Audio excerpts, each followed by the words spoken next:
Here I go. Hey students, today in our video we are going to start our chapter 8 of class 12th NCERT history themes in Indian history. Chapter name is Peasants, Zamindars and the State. जो previous chapter था वो था Vijayanagar empire के बारे में. I hope आप सभी ने देख लिया होगा. नहीं देखा है तो यार देख लेना. मैंने प्लेलिस्ट जो है उसके लिए अलग से बना के रखी है, आप उसको चेकआउट कर सकते हैं. इसमें ना हम पढ़ने वाले हैं जो एग्रेरियन सोसाइटी थी और जो मुगल एम्पायर था उनका क्या रिलेशन था. और जो मुगल एम्पायर था 16-17 सेंचुरी के टाइम का, उसने क्या कंट्रीब्यूशन दिया कि एग्रेरियन सोसाइटी जो है वो बहुत ज़्यादा सिस्टमैटिक, बहुत ही ज़्यादा एक ऑर्गेनाइज्ड सोसाइटी बन गई, और किस तरह से उसने उस सोसाइटी से रेवेन्यू जनरेट किया. So let's start with the first topic, that is gonna be peasants and agriculture production. Okay, so it's a pro, short form लिखा है मैंने. पीसेंट्स एंड एग्रीकल्चर प्रोडक्शन शुरुआत एक्चुअली कहाँ से होती है? शुरुआत होती है हमारी एग्रेरियन सोसाइटी से. पहली बात तो ये कौन कौन लोग इसमें शामिल थे एग्रेरियन सोसाइटी में. एक तो कल्टीवेटर्स होंगे, आई मीन तो जो पीसेंट्स है वो इंक्लूड होंगे, और पीसेंट्स के साथ साथ जो है हमारे पास जो एलीट ग्रुप था वो भी था. एलीट ग्रुप क्यों? क्योंकि आखिर जमीन तो उनकी थी ना, पीसेंट्स उस पर काम करते थे. कुछ पीसेंट्स के पास खुद की जमीन होती थी और कुछ जो है वो किसी और की जमीन पे काम करते थे. अब भाई जब एलीट ग्रुप और जो पीसेंट्स है वो साथ में रहेंगे तो इनमें थोड़ा सा प्यार बना रहेगा, थोड़ी सी तकरार रहेगी. I mean to say that conflict होगा और आपस में नेगोशिएशन भी होगा, लोग साथ में अच्छे से रहेंगे भी. ये सारी चीजें जो है इसमें शामिल थी. अब एक पीसेंट के पास कई सारे काम होते हैं करने के लिए कल्टीवेटर के पास, जैसे कि टिलिंग द सोइल. अब जब सोइल को टिल कर लिया है तो फिर सीड्स जो है उनको सो करना, उसके बाद जब जो फसल है वो पक जाए, वो राइप हो जाए तो फिर उसको हार्वेस्ट करना. बहुत सारे टास्क जो है इसमें शामिल है. अब सोचो ना, मुगल एम्पायर के अंडर जितनी भी जमीन आती होगी तो क्या वो पूरी लैंड फर्टाइल होगी? Obviously not. सारी लैंड तो फर्टाइल नहीं होगी. कई सारे ऐसा पार्ट भी होगा जो कि फॉरेस्ट होगा, जिसमें कई सारा ऐसा पार्ट भी होगा जो एकदम ड्राई होगा और उसका कुछ नहीं किया जा सकता. हम देखेंगे इन सभी जमीनों को किस तरह से यूटिलाइज किया गया और एक्सपेंड कैसे किया मुगल एम्पायर ने, जिसका एग्रीकल्चर प्रोडक्शन था उसको एक्सपेंड कैसे किया. And see the first one we are having is looking for sources. Now अब जो peasants है यार, उन्होंने तो अपने बारे में लिखा नहीं होगा कि भाई हम इतनी जो है क्रॉप ग्रो करते हैं, ऐसा करते हैं वैसा करते हैं. ऑब्वियसली उन्होंने नहीं लिखा होगा और उनके पढ़े लिखे होने के चांसेस भी नेग्लिजिबल ही है. अगर हम बात करें कि फिर हमें सोर्सेज मिलते कहाँ से हैं, तो हमें सोर्सेज मिले एक्चुअली आईने अकबरी से. आईने अकबरी क्या है? मुगल एम्पायर में जिस वक्त अकबर था, अकबर के टाइम पे उसका कोर्ट का एक हिस्टोरियन जिसका नाम था अबुल फजल, उसने आईने अकबरी लिखी थी, जिसके बारे में आप चैप्टर 9 में अच्छे से डिटेल में पढ़ोगे. उसने आईने अकबरी लिखी थी और उसमें सारा का सारा सिस्टम जो है अच्छे से था कि भाई एक जमीन है उसको सर्वे करना है, सर्वे करने के बाद उससे कितना रेवेन्यू कलेक्ट करना है, everything was explain into that text. बहुत ही ज्यादा इंपॉर्टेंट सोर्स थी मुगल एम्पायर के टाइम पे. अगर हमें मुगल एम्पायर के बारे में जानना है तो मोस्टली चीजें जो है वो हमें आईने अकबरी से ही पता चली है. अभी देखना आप लास्ट टॉपिक में मैं आपको बताऊंगी कि आईने अकबरी को कितने पार्ट में जो डिवाइड किया गया है और कौन कौन सी किताबें थी जो उस वक्त लिखी गई थी मुगल एम्पायर के संरक्षण में. अब एक तो हो गया ये सोर्स. देखिए अगर मैं कोई चीज लिखूं, जैसे कि मान लीजिए अभी मैंने ड्यू के कॉलेजेस की कई सारे वीडियोस बनाए, राइट. अब प्रॉब्लम क्या थी, मैं किसी भी कॉलेज में जा रही हूँ तो मैं भी पहली बार ही जा रही हूँ, जैसे कि मैंने देश बंधु कॉलेज गई, मैं मैत्री कॉलेज गई. अब इन सभी कॉलेजेस के जाते वक्त मैंने सारी अच्छी बातें बताई. इनफैक्ट क्योंकि मुझे भी कोई बुरी बात नहीं बताती कि नहीं भाई यहाँ पे ये चीज़ सही नहीं है. मैंने सारी अच्छी बातें बताई, लाइक कैंपस अच्छा है, इंफ्रास्ट्रक्चर अच्छा है और जो प्रोफेसर्स है वो अच्छे हैं, स्टूडेंट्स काफ़ी फ्रेंडली है, ऑल दीज थिंग्स. अब इसके अलावा जो सेकंड साइड होता है ना, जिंदगी का दूसरा एस्पेक्ट, सिक्के का दूसरा पहलू, वो केवल वही जानता है जो उस वक्त रहा हो। अब जैसे कि मैं कॉलेज विजिट किया मैंने, तो उसकी क्या खराबी है वो तो मुझे अभी दिख नहीं रही है, ना तो मैंने प्रोफेसर से पढ़ा है, तो मुझे ये भी नहीं पता कि प्रोफेसर आते हैं नहीं आते। तो ये चीज क्या है, ये एकदम नीचे की चीज हो गई। लाइक उधर के जो स्टूडेंट्स है सेकेंड ईयर के, थर्ड ईयर के, उनको ये बात बहुत अच्छे से पता होगी।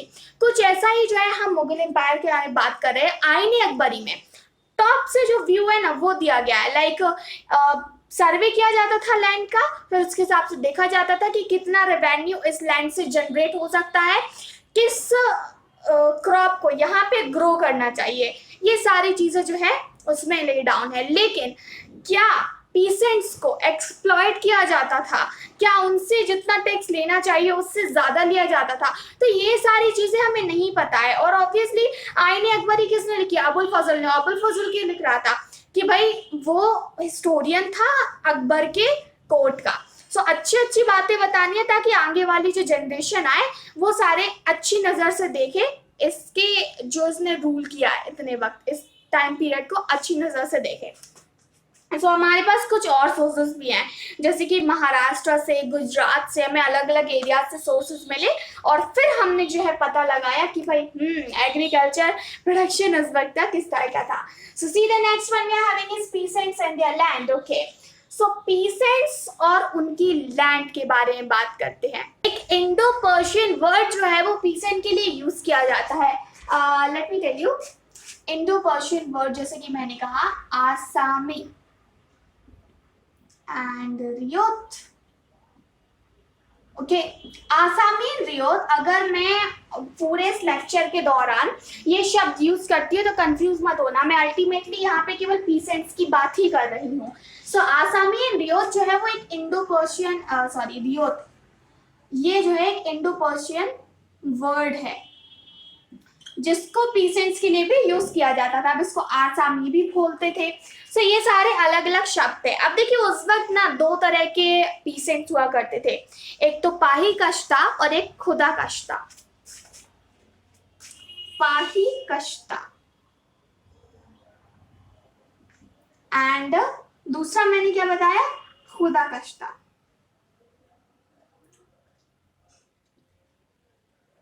अब चूंकि मैंने इस तरह से बताया तो बहुत ज्यादा चांसेस है कि आप सभी भूल जाएंगे। मुझे एक तरीका अपनाने दो। मैं क्या करती हूँ, मैं इसको इरेज करके जो है एक चार्ट बना देती हूँ पीसेंट्स। मैं लेक्चर के दौरान बहुत ही गंदी राइटिंग में लिखती हूँ, ये तो मुझे भी पता है, बट अंडरस्टैंडेबल होना चाहिए। सो ये जो है मैंने चार्ट बना दिया। पीसेंट्स दो तरह के होते थे, एक तो पाही कश्ता है, खुदा कश्ता। खुदा कश्ता यानी कि जिनकी खुद की जमीन है।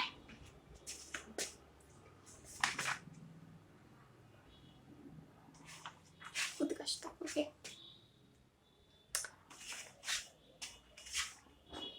Sorry, here I should write खुद कश्त।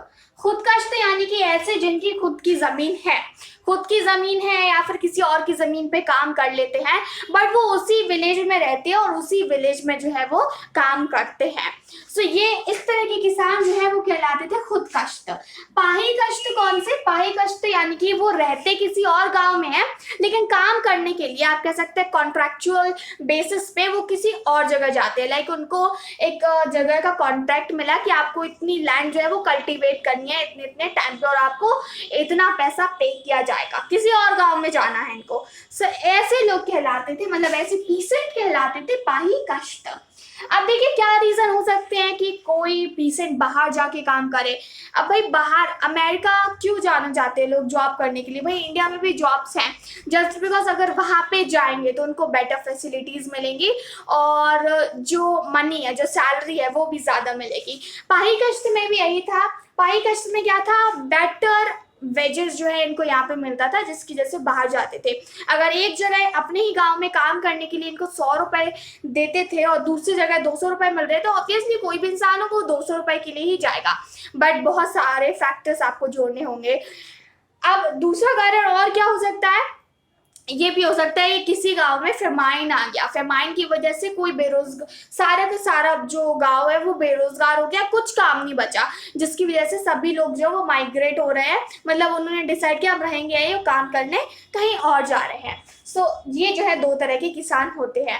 अब देखिए यहाँ पे कई सारी चीजें जो है शामिल है।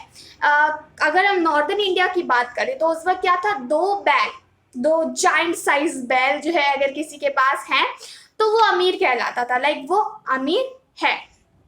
कई सारे ऐसे होते थे जहां पे 6 एकड़, जैसे कि बंगाल की बात कर रही हूं मैं, 6 एकड़ जमीन है तो फिर वो है एक एवरेज कहलाएंगे कि हाँ भाई इसके पास है।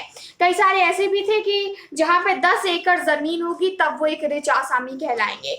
सो ये जो है criteria state to state vary करता था। We need to remember one thing that उस वक्त 85% जो पॉपुलेशन है इंडिया की वो रहती थी कहाँ पे, गांव में रहा करती थी। तो एग्रेरियन सोसाइटी पे इसलिए हमने ज्यादा फोकस किया है। आज के टाइम पे अगर आप देखेंगे तो ये 70% जो है आज भी गांव में रहती है, यानी कि 16 और 17 सेंचुरी से जो है अभी 15% का फर्क आ गया है, या 60 I said 70 85 ओके, सो 15% का ही अंतर आया है। कैलकुलेशन क्योंकि 2-3 वीडियोस में मैंने गलत कर दी थी, so I want to make sure that इस बार कोई गलत ना हो। हाँ, एक और चीज मैंने आपको नहीं बताई, गुजरात में 6 एकड़ जमीन, बंगाल में 5 एकड़ जमीन, और अगर हम बात करें दूसरे एरियाज की वहां पे 10 एकड़ जमीन किसी भी किसान को एक रिच आसामी बनाती थी। ये क्राइटेरिया है जो कि मेंशन करना बहुत जरूरी है। कोई भी आंसर लिखो एक प्रॉपर वे में लिखो। एक और चीज, जब भी आप ये वीडियो देखें इसके बाद जो है क्योंकि मैंने शेड्यूल ऑलरेडी अपलोड कर दिया है कि आप उस शेड्यूल के हिसाब से चलेंगे, वीडियोस रोज इसी वक्त आएंगी शाम को 6 बजे हर शनिवार को, जब तक हमारा सिलेबस कंप्लीट नहीं हो जाता। सो मैं आपको केवल एक ही चीज सजेस्ट करूंगी कि जैसे ही आप ये देख लें, मेरा फेसबुक ग्रुप जो है स्टडी शिव विद कृति के नाम से, उसको जरूर ज्वाइन करें, क्योंकि वहां पे स्टूडेंट्स डिस्कशन करते हैं, वो बहुत ही हेल्दी डिस्कशन होता है। मान लीजिए यहाँ पे मैंने कोई चीज छोड़ दिया, नहीं एक्सप्लेन की, तो आप वहां पे उसको कैच आउट कर सकते हो। यहाँ पे कुछ समझ में नहीं आया तो आप वहां पे मुझसे पूछ सकते हो। अगर मैंने जवाब नहीं दिया तो कोई और जरूर जवाब देगा, क्योंकि वहां पे ऑलरेडी थाउजेंड्स ऑफ स्टूडेंट्स है जो कि आपकी हेल्प करने के लिए एकदम तैयार है। Now we need to see the next one, irrigation and technology. Okay, so what kind of a things they adopted to do irrigation? Irrigation बहुत ही इम्पॉर्टेंट है, उससे जो है ये पता लगता था कि भाई कितने तरह की क्रॉप को उगाया जा सकता है, उनको सो किया जा सकता है। जिसके बाद इरिगेशन फैसिलिटीज अगर नहीं होगी तो जो क्रॉप को जो सफिशिएंट वाटर मिलना चाहिए वो नहीं मिलेगा। इसके लिए स्टेट ने तो अपनी पहल की, स्टेट मतलब जो मुगल एम्पायर था उस वक्त का, उसने तो कई सारी इनिशिएटिव ली, साथ ही साथ लोगों के लिए भी ऑलरेडी कई सारी चीजें थी, लाइक कैनल हुआ, वेल हुआ, आपका वहां से जो है पानी को ड्रॉ किया जा सकता था। कुछ ऐसी क्रॉप्स होती थी जिनके लिए स्पेशली ज्यादा पानी लगता था। अब देखिए इरिगेशन की बात करूं और टेक्नोलॉजी की चूंकि हमने बात की, तो वुडन प्लाउ जो है वो पहले यूज किया जाता था। देखिए मैंने कहा वुडन प्लाउ, आपको मैं बताऊं मेरी प्रीवियस वीडियो में, इनफैक्ट इसी चैप्टर की है जो ऑलरेडी पुरानी मैंने बनाई हुई है, क्योंकि ये सारी वीडियोस मैं दोबारा बना रही हूँ। सो वुडन प्लाउ, मैंने उसमें वुडन प्लाउ नहीं बोला, उसमें मैंने बोला wooden plug. And for that I got so many comments that you are pronunciating this word wrongly, this is not so, that is not so. So इसलिए एक्चुअली ना मुझे अपनी गलतियों पे काफी मजा आता है, क्योंकि एक बार मैंने कर दी, अब ये है कि मेरे दिमाग में बैठ गया कि भाई इसको प्लग नहीं बोलते, इसको प्लाउ बोलते हैं। सो कई बार क्या होता है ना, फ्लुएंसी में भी कई सारी चीज़ें गलत बोल जाते हैं, जो कि इनफैक्ट मुझे ऐसी गलती नहीं करनी चाहिए, क्योंकि मेरे साथ आप लोग कनेक्टेड है, और जैसे कि आप में से कई सारे लोगों को तो पता होगा know that this girl is saying wrong, but कई सारे ऐसे होंगे जो मुझे एकदम ऑथेंटिक पर्सन कंसीडर कर रहे हैं और ये सोच रहे हैं कि यार ये जो बोलेगी वो सही है, तो मैंने जो पास आउट किया वो उनके पास जाएगा और वो गलत चीजें सीखेंगे। So it is my responsibility to say each and everything very clearly and कुछ भी गलत ना बोले। सो हम वुडन प्लाउ पे थे। अब वुडन प्लाउ की बात करें हम, सो वुडन प्लाउ यूज किया जाता था लैंड यानी कि जो सॉइल है उसको टिल करने के लिए। अब देखना जो प्लाउइंग की जा रही है वुडन प्लाउ से, वो काफी लाइट वेट होती थी, बहुत इजी होता था। देखिए कुछ इस तरह का जो है इसका शेप होता है, ये लकड़ी की होती है, ठीक है, ये लकड़ी के से कनेक्टेड है और इसको कुछ आप इस तरह से जमीन में करेंगे तो सारी ऊपर की जो सॉइल है वो नीचे चली जाएगी, नीचे की ऊपर आ जाएगी। हालांकि जो ड्रिल मशीन है वो भी आने लगी है, बट ड्रिल मशीन से एक्चुअली क्या होता है ना, ड्रिल मशीन अंदर तक जाती है, सॉइल के अंदर तक, यानी कि भाई बहुत ही अंदर तक, नीचे वाली जो सॉइल है उसको ऊपर ले आती है। इसकी वजह से जो मॉइस्चर रिटेन करती है वो सॉइल, वो नहीं हो पाता है। और जो प्लाव यूज करते हैं, वुडन प्लाव, उसमें मेहनत जरूर लगती है क्योंकि जो जेन साइजेस ऑक्सेस रहते हैं वो उसको पुल करते हैं, उनके गले में बांध दी जाती है ये प्लाव और वो उसको खींचते हैं, जिसकी वजह से ज्यादा डीप नहीं जा पाती। बट ड्रिल मशीन, क्योंकि ये मशीन है तो वो अंदर तक जाती है, सो सॉइल का मॉइस्चर एकदम खत्म। सो एक तरह से देखा जाए तो वुडन प्लाव ज्यादा बेटर है। इरिगेशन के लिए मैंने बात की, कई सारी कैनल्स बनवाई गई नई, और इनफैक्ट एक जो पुरानी कैनल भी थी वो शाहजहां ने, जिस कैनल का नाम था शाहनहर, जो कि शाहजहां ने रिपेयर करवाया था इसको। अब देखिए क्रॉप, जैसे कि मैंने कहा कि इरिगेशन के ऊपर डिपेंड करती है किस तरह से उसको पानी मिल रहा है। कई सारी क्रॉप्स है जिनको ज्यादा पानी चाहिए होता है, जैसे कि हम बात करें राइस की, बट जो हमारी सब्सटेंशियल क्रॉप है वो ना केवल हमारी जो सब्सिस्टेंस क्रॉप्स है, जैसे कि जो बेसिक हुई वीट, बार्ली, ग्राम, ना केवल इनको ग्रो किया जाता था बल्कि इनके अलावा दूसरी क्रॉप्स को भी ग्रो किया जाता था। इसमें राइस भी शामिल है, लेंटिल भी शामिल है और कई सारी पल्सेस शामिल है। सो कई सारे को बहुत ज्यादा पानी दिया जाता था, कई को जो है कम दिया जाता था। सो ये एरिया वाइज डिपेंड करता था। लाइक अगर जहाँ पे रेनफॉल ज्यादा होता है, मान लो 40 सेंटीमीटर एक जगह पे जो है रेनफॉल होता है, तो वहां पे जो राइस की क्रॉप है उसको सो किया जाएगा। अब राइस से कम पानी जो है गेहूं को चाहिए होता है, तो जहाँ पे कम बारिश होती है वहां पे गेहूं को ग्रो किया जाएगा। सो उस तरह से जो डिवाइडेशन कर दिया गया था। अबंडेंस ऑफ क्रॉप्स, बहुत सारी क्रॉप्स की वैरायटी मिलेंगी। अब देखिए 39 वैरायटीज जो है क्रॉप्स की वो आगरा में ही थी, 43 जो वैरायटीज थी वो दिल्ली में थी, और केवल 50 वैरायटी, सॉरी केवल नहीं 50 वैरायटीज जो है वो बंगाल में केवल और केवल चावल की थी। सो इतनी सारी वैरायटीज जो है वो एक ही क्रॉप की अवेलेबल थे। अब जो एग्रीकल्चर प्रोडक्शन है ना, एक्चुअली इसको दो मेन साइकिल में डिवाइड किया गया था, एक तो खरीफ था, एक था राबी। दिस टाइम मैंने कहा राबी और प्रीवियस वीडियो में मैंने कहा था रबी। सो जो प्रोनाउंसिएशन रिलेटेड मिस्टेक है वो हो गई थी, जिसकी वजह से मुझे बहुत सारे कमेंट मिले थे, प्रीवियस वीडियो चेक करके देखना। here we were talking about two seasons, right? Kharif and राबी। सो दो सीजन थे। एक्चुअली आप इसका फ्लो चार्ट भी बना सकते हो। अभी जब आपके एग्जामिनेशन आएंगे ना, उस वक्त मैंने आप सभी को फ्लो चार्ट के थ्रू ही पढ़ाना है ताकि आप सभी चैप्टर्स का रिवीजन कर सकें। सो खरीफ एंड राबी, अब ये दो तरह की क्रॉप थी जिनको अलग अलग ग्रो किया जाता था। सो मान लीजिए साल में दो तरह की क्रॉप्स तो पॉसिबल थी ही, और फिर इसके अलावा कई सारे ऐसे एरियाज भी थे जहाँ से एक ही जमीन से चार चार क्रॉप, यानी कि चार चार वैरायटी जो है वो क्रॉप की आ जाती थी। अब लेंटिल, सीड, ऑयल, मतलब ये सब कुछ ग्रो किया जाता था। ऑयल कहाँ से आएगा? सीड्स जो थे उन्हीं से ऑयल को कंज्यूम किया जाता था।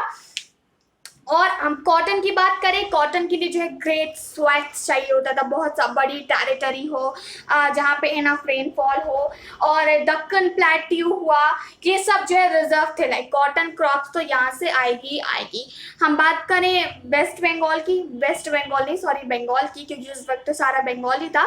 सो बंगाल में जो है वहाँ से शुगर काफ़ी ज़्यादा आती थी, शुगर का प्रोडक्शन वहाँ पे होता था, यानी कि गन्ने होते होंगे तभी तो शुगर आती होगी। अब कुछ न्यू क्रॉप्स भी थी जो कि 17th और 18th सेंचुरी में इंडिया आए विया अफ्रीका। अफ्रीका और स्पेन से, जैसे कि हम बात करें मेज हमारे यहाँ पे कोई जानता नहीं था। अब न्यू क्रॉप्स भी जो है कुछ आई थी उस वक्त, जैसे कि हम बात करें मेज की। मेज सब कॉन्टिनेंट में, इंडियन सब कॉन्टिनेंट में समझ लीजिए आप 17th और 18th सेंचुरी के अराउंड आई, और ये विया अफ्रीका एंड स्पेन आई, यानी कि अफ्रीका और स्पेन से जब लोग आए इंडिया तो वो ये जो न्यू क्रॉप है वो लेके आए, जो कि थी मेज। बाद में ये काफी ज्यादा पॉपुलर हुई वेस्टर्न इंडिया में। न्यू वर्ल्ड से हमारे पास वेजिटेबल, टोमेटो, पोटैटो, चिली, ये सारी चीजें आई। Now let me know in comment section that new world से हम किस कंट्री के बारे में बात कर रहे हैं। आई थिंक आप सभी को पता होना चाहिए, जो कि हमने क्लास 11 की हिस्ट्री में पढ़ा था। बाद में न्यू वर्ल्ड का एक नाम भी रखा गया था। और फ्रूट्स में पपाया एंड पाइनएप्पल जो है वो इंडिया न्यू वर्ल्ड के द्वारा ही इंट्रोड्यूस किया गया था। सो ये सभी जो हमने बात की पीसेंट एंड एग्रीकल्चर प्रोडक्शन के बारे में। Let's talk about the next topic we are going to have is the village community. Village community constitutes of village community में हम तीन ग्रुप के बारे में बात करेंगे। तो हो गया कल्टीवेटर्स का, एक हो गया हेडमैन का, और एक हो गई पंचायत। हेडमैन को आप मुकद्दम भी बोल सकते हो और मंडल भी बोल सकते हो। So see the first one, the cultivators, the panchayat and the headman. As I said that village community में हम इनके बारे में बात करने वाले हैं। So cultivators, panchayat and the headman. Headman यानी कि मुकद्दम भी होता है और इनको मंडल भी बोलते हैं। कास्ट एंड द रूरल मिलियो। ओके, सो उस वक्त डिफरेंशिएशन और डिस्क्रिमिनेशन यार हद से ज्यादा था, लाइक हद से ज्यादातर विलेजेस में जो है वो मैनुअल जो लेबर्स है वही रहा करते थे, और यही ज्यादा प्रोपोर्शन, इन्हीं का ज्यादा प्रोपोर्शन था विलेजेस में। बट इनकी कंडीशन काफ़ी पैथेटिक थी। आपको मैं बताऊं कि ये जो गरीबी है, गरीबी ही डिस्क्रिमिनेशन लाती है। मान लीजिए कोई एक अपर कास्ट का व्यक्ति गरीब है तो उससे लोग इतना ज़्यादा नहीं खुद, गरीबी और डिस्क्रिमिनेशन एक दूसरे का इनका काफ़ी जो है नेक्सस रिलेशन है। वो कैसे? कोई लोअर कास्ट का व्यक्ति है, वो बहुत ज़्यादा अमीर है यानी कि वेल ऑफ है, कोई उसको प्रॉब्लम नहीं है, तो बाकी सभी लोग उसके पास जाएंगे। इट डजेंट मैटर दैट वो लोअर कास्ट से बिलोंग करता है, कहीं ना कहीं लोगों के मन में आएगा, बट स्टेटस अच्छा है तो कोई दिक्कत नहीं है। बट अगर कोई व्यक्ति लोअर कास्ट आता है, मतलब जो हमारा कास्ट हायरार्की है उसमें लोअर सेक्शन में है और वो गरीब भी है, तो फिर डिस्क्रिमिनेशन तो होगा ही होगा उसके साथ। उस वक्त भी कुछ इसी तरह की जो है कंडीशन प्रिवेल थी। आज के टाइम पे उस वक्त से बहुत ज़्यादा सुधर गई है, बट कंप्लीटली सुधर गई ये मैं कहने में इस वक्त असक्षम हूँ। सो कास्ट एंड द रूरल मिलियो, वेल जो बीच बीच में मैं टिपिकल हिंदी वाले वर्ड यूज़ करती हूँ ना, actually I really enjoyed it. So caste and rural milieu, एक तो हो गया पूरा रिलीजन। जैसे कि हम हिंदू धर्म की बात करें, हिंदू धर्म में कुछ ऐसी कास्टेस है, क्योंकि जो हमारा कास्ट हायरार्की है, जो हमारी सोसाइटी है, उसमें कुछ कास्टेस को एकदम बॉटम पे रखा गया है। सो ये जो है सेटअप उनका पहले से था ब्राह्मण्स का, जिसके बारे में हम चैप्टर 2 और 3 में पढ़ चुके हैं। अब कुछ दूसरी कम्युनिटी की बात करें तो ऐसा नहीं है केवल हिंदू धर्म जो है, मतलब उसी में जो है इस तरह की हायरार्की हो। हर एक धर्म में, हर एक कम्युनिटी में इस तरह के लोग थे। सिंस उस वक्त तो सेंसस था नहीं, सेंसस क्या हर 10 साल में रिपोर्ट निकालता था किस तरह के लोग हैं, किसका कितना परसेंट है, बट ये क्लियर है कि जो मैनुअल लेबर्स थे उनका परसेंटेज ज़्यादा था। अब हम बात करें जो लोअर कास्ट की मैंने बात की, जैसे कि दलित्स हो गए। चलिए मुस्लिम कम्युनिटी की बात करते हैं। उस वक्त मुस्लिम कम्युनिटी में जो एकदम बॉटम पे रखे जाते थे उसमें थे हलाल खोरन यानी कि स्कैवेंजर्स, और ये कंपाइल किए जाते थे कि भाई इनको बाहरी, and they were forced to live outside the boundary of village. Next is about Bihar. Bihar में जो सोशल हायरार्की उस वक्त थी तो उसमें बॉटम पे जो थे वो थे मल्लाजादास। Okay, I pronounced it correctly. Wow, that's great. Okay, so let me write here. Mallazadas. Okay, means son of boatsman. Son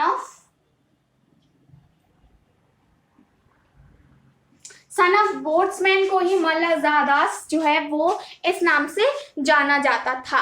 सो और भी दूसरी कैटेगरीज थी। आप कई सारी ऐसी कैटेगरीज यानी कि कई सारी ऐसी कम्युनिटी, कई सारी ऐसी कास्टेस हुआ करती थी जो पहले बॉटम पे थी, बट धीरे धीरे जैसे इन्होंने अपने आसपास का विकास किया ये अच्छी पोजीशन पे आ गई। जैसे कि हम बात करें जो माली हुए, जो गुज्जर हुए इस वक्त,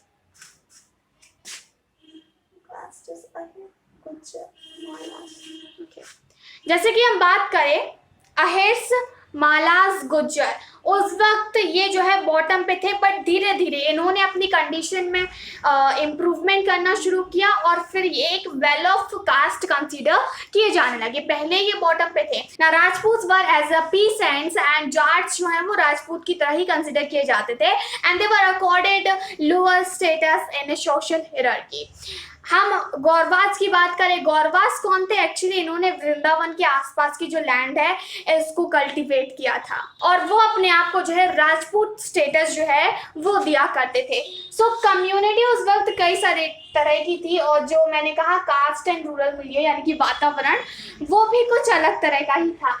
सो इनइक्वालिटी यहाँ पे कम नहीं है, वो आपको मेंशन यहाँ पे करना होगा। Panchayat and the headman, now let's talk about panchayat और हेडमैन का क्या रोल रहता था। देखिए पंचायत में मोस्टली जो अपर कास्ट के लोग हैं उनका डोमिनेशन जो है यानी कि उनका जो डोमिनेंस है वो रहता था और अपर कास्ट के लोगों की जो डिसीजंस है, डिसीजन मेकिंग जो पॉलिसी है उसमें भी उनका रोल ज्यादा रहता था। अब कुछ ऐसी कास्टेज है जैसे कि सदगोप्स एंड कायवरात्स, ये जो है ये फिशिंग फैमिली से आती थी और इनका सालों से ऑक्यूपेशन यही चल रहा था, बट बाद में ये अपने आप को पीसेंट कंसीडर कर लेते हैं यानी कि ऑक्यूपेशन बदला तो फिर इनकी कास्ट भी बदल गई। अब देखिए स्कैवेंजर्स कैसे कह दिया कि भाई ये कास्ट है, शुरू से जो लोग उस तरह का काम करते आ रहे हैं तो उनके ऑक्यूपेशन को ही उनकी कास्ट का रूप दे दिया। अच्छा ऑक्यूपेशन है उनकी अच्छी कास्ट है। सो बाद में ये प्रोसेस चेंज हुई, लाइक कास्ट और जो हमारा ऑक्यूपेशन है इसमें इंटरचेंज हुआ। लोगों ने जब अपना ऑक्यूपेशन चेंज किया तो उनकी कास्ट भी चेंज हो गई, जैसे कि मैंने अभी आपको एग्जांपल दिया सदगोप्स का और कायवरात्स का। See the next one we are having is panchayat and the headman। अब जो गांव के एल्डरली रेप्यूटेटेड पर्सन हुआ करते थे उनको पंचायत में शामिल किया जाता था। एक्चुअली उस वक्त की पंचायत और आज की जो पंचायत है उसमें काफ़ी सिमिलरिटी आपको देखने को मिलेगी, बट आज जो है सब कुछ डेमोक्रेटिकली होता है, उस वक्त ऐसा कुछ नहीं था। सो पंचायत जो है वो एक हेट्रोजेनियस कम्युनिटी थी। Heterogeneous I said that. Heterogeneous का मतलब है हर कम्युनिटी के लोग थे, but you can't say that जो मैनुअल लेबर्स थे वो भी इसमें थे, नहीं उनको शामिल नहीं किया गया था, but still we use the word heterogeneous क्योंकि हर कास्ट के इन्होंने लोग शामिल करके रखे थे एक्सेप्ट जो नीचे के हैं। अब पंचायत, अब हेडमैन जो है वो मतलब जो पंचायत है उसका हेड होता था मुकद्दम और मंडल यानी कि हेडमैन। अब हेडमैन को किस तरह से चूज किया जाता था? हेडमैन को जो विलेज के ही लोग हैं, जो लीडर्स हैं पंचायत के, जो रिप्रेजेंट कर रहे हैं उस पंचायत को, वो चूज किया करते थे और इसके लिए जमींदार की परमिशन जो है वो भी जरूरी हुआ करती थी, यानी कि अगर जमींदार ने परमिशन दे दी देन वो रहेगा। और अब भाई टेन्योर कितना होता था? जब तक कि लोगों का सपोर्ट रहा है, लोगों का सपोर्ट खत्म, हेडमैन को चेंज कर दिया, किसी और को बना दिया। अब इनके बहुत ही इंपॉर्टेंट काम होते थे। देखो हेडमैन का पहला तो काम ये हो गया कि उसको जो विलेज का रेवेन्यू रिकॉर्ड है उसको अप टू डेट करना है, उसको रखना है, और जो पटवारी है उसको असिस्ट करना है। अब भाई पटवारी कौन है? पटवारी वो जो रेवेन्यू रिकॉर्ड बनाता है, और हेडमैन का काम क्या है कि वो देखे कि भाई बन रहा है कि नहीं बन रहा है। अब देखिए पटवारी, और जिसको आप अकाउंटेंट भी बोल सकते हैं, पटवारी अभी जो एमपी में हुए थे ना टेस्ट, तो काफी सारे जोक्स बने थे पटवारी के ऊपर कि भी जॉब्स बहुत कम थी और काफी लाखों की संख्या में लोगों ने अप्लाई किया था इसके लिए। अब पंचायत का काम ये भी है कि विलेज में जो म्यूनसिपैलिटी का काम है वो देखना, इरिगेशन फैसिलिटी मुहैया करवाना और कंस्ट्रक्शन करवाना, बाकी सारी चीज़ों का। सो सारी चीज़ें जो आज के वक्त होती है वही उस वक्त पंचायत का काम था। रेवेन्यू इसको कहाँ से मिलता था? एक तो रेवेन्यू जो लोगों से कलेक्ट करते थे, टैक्स लिया करते थे। दूसरा वो जो विजिटिंग टैक्स लगता है ना, कोई बाहर से आता है गांव में तो उसको कुछ टैक्स देना होता था, तो वो भी काम में आता था। यहाँ पे जो फंक्शंस रेगुलेट किए जाते थे विलेज में उसके लिए। तो जो नेचुरल कैलमिटीज आती थी अब उसके लिए भी फंड जो है वो जुटाना पंचायत का काम होता था कि भाई फेमाइन आ गया है, अब लोगों को जरूरत है पैसों की और इससे निपटना है, तो पंचायत उसके लिए पैसा देती थी। अब हम बात करते हैं ये किस तरह से अपनी कास्ट इंश्योर क्या करते थे। क्या होता था, इन लोगों ने जो कम्युनिटी थी, मतलब विलेज कम्युनिटी जो थी और जो पंचायत थी, उसका काम क्या था कि भाई हम ये देखे रखे कि सभी की कास्ट बनी रहे, यानी कि किसी का धर्म भ्रष्ट ना हो। इससे मेरा मतलब क्या है यानी कि कई सारी ऐसी मैरिजेस भी हैं ईस्टर्न साइड देखा जाए तो वो मंडल की प्रेजेंस में ही होती थी। मंडल यानी कि इन सभी पंचायत की प्रेजेंस में, सो मंडल की प्रेजेंस होती थी और वो ये इंश्योर क्या करती थी कि हाँ भाई इस व्यक्ति की शादी जो है एक ही कास्ट में हो रही है और उनका मतलब है जो कंडक्ट है और जो रिचुअल है हम उसको बरकरार रख रहे हैं और ये एक अच्छा काम कर रहे हैं। अगर कोई आउट ऑफ कास्ट कोई काम करता है, किसने इंटर मैरिज कर ली, तो फिर भाई हो जानी है तबाही। उस व्यक्ति को विलेज से निकाल दिया जाता था, यानी कि विलेज निकाला मिल गया उसको, गांव निकाला मिल गया, पनिशमेंट दे दी गई, कास्ट से हटा दिया गया, जो कम्युनिटी वाले हैं उन्होंने एक्सेप्ट करने से मना कर दिया। अब इसके कई सारे डिसएडवांटेज होंगे। अगर जिस व्यक्ति को निकाला है तो पहले तो उसका घर चला गया, परिवार चला गया, फिर उसकी कास्ट चली गई, चलो वो ठीक है, ऑक्यूपेशन चला गया, क्योंकि अगर दूसरे गांव वालों को पता चला कि यार इस व्यक्ति को तो इसके गांव से निकाला है तो वो गांव वाले भी जिसमें वो गया है वो एक्सेप्ट उसको नहीं करेंगे। सो रूल्स काफी ज्यादा स्ट्रिक्ट थे, बहुत सारी रिस्ट्रिक्शंस थी। अगर कोई नियमों के खिलाफ कुछ करता था, जैसा चलता आ रहा था अगर वैसा ही सब चला रहे हैं तो बढ़िया है, अगर उससे हटके कोई करेगा तो पनिशमेंट सभी के लिए थी। इन एडिशन टू पंचायत हर गांव में एक जाति पंचायत बना के रखी थी। जैसा कि मैंने बताया कास्ट को मेंटेन करना है तो वो सारी चीजें, हर एक कास्ट की जो कम्युनिटी थी और जो पंचायत थी वो ये इंश्योर करती थी कि हमारी कास्ट के लोग नियमों को पालन करें और उसको अच्छे से फॉलो करें। अब जो पंचायत है वो एक सिविल कोर्ट की तरह भी बिहेव करती थी और सिविल कोर्ट की तरह ही फंक्शन करती थी। जस्ट बिकॉज मान लीजिए हम बात करते हैं गुजरात और महाराष्ट्र की, तो वहाँ पे कई सारी हमें पेटिशन मिली, लोगों ने पेटिशन की, यानी कि जो लोअर कास्ट वाले उन्होंने, कि जो हम काम कर रहे हैं, हम मजदूर हैं, किसी के मजदूर, वहाँ पे मजदूर शब्द जो है वो यूज किया गया है। सो हमें जितना पैसा मिलना चाहिए हमें उतना नहीं दिया जा रहा है, यानी कि जितनी हमें मजदूरी मिलनी चाहिए उतनी मजदूरी जो है हमें ये जमींदार नहीं दे रहे हैं और ये लोग नहीं दे रहे हैं जो अपर कास्ट वाले हैं। तो इस तरह से ये चीज़ें भी इंश्योर की गई और कई बार क्या होता था कॉम्प्रोमाइज़ भी करवाए जाते थे कि भाई ठीक है तुम्हें इतना मिल गया, अब तुम इतना रख लो और शांत रखो, जो लड़ाई हो रही है उसको बंद करो। तो ये सारे फंक्शंस जो हैं वो होते थे पंचायत एंड हेडमैन के लिए। Village artisans, actually going to discuss about the relationship of different producers, exchange of different producers. अगर उस वक्त के हिसाब से हम देखें तो पूरे विलेज में कम से कम 25% हाउस होल्ड्स में आर्टिसंस रहा करते थे। जो कल्टिवेटर्स हुआ करते थे और उनकी जो फैमिलीज हुआ करती थी वो दोनों ही क्राफ्ट प्रोडक्शन में शामिल थे, जैसे कि dyeing of clothes, baking, firing of pottery. So ये सारी चीज़ें जो है वो शामिल हुआ करती थी, कपड़ों को सीना हुआ, ये सब कुछ। तो इसमें जो काम कर रहा है वो तो है ही, साथ ही साथ इनकी पूरी फैमिली भी इंक्लूड हुआ करती थी। अब जो किसान है, अब आप कैसे कह सकते हैं कि भाई पीसेंट्स भी आर्टिसंस थे, वो इस तरह से जिस वक्त उनकी क्रॉप जो है वो ग्रो हो रही है वो सीजन तो खाली है ना उनके लिए, सो उस सीजन में वो दूसरा काम करते थे क्योंकि अर्निंग तो चाहिए ही है उन्हें अपना घर चलाने के लिए। आपके कई सारे ऐसे पेरेंट्स भी होंगे आप सभी के जिनका सीजनल वर्क होगा, जैसे कि जिनका बिजनेस है, शॉप है, शॉप तो भाई 12 महीने है।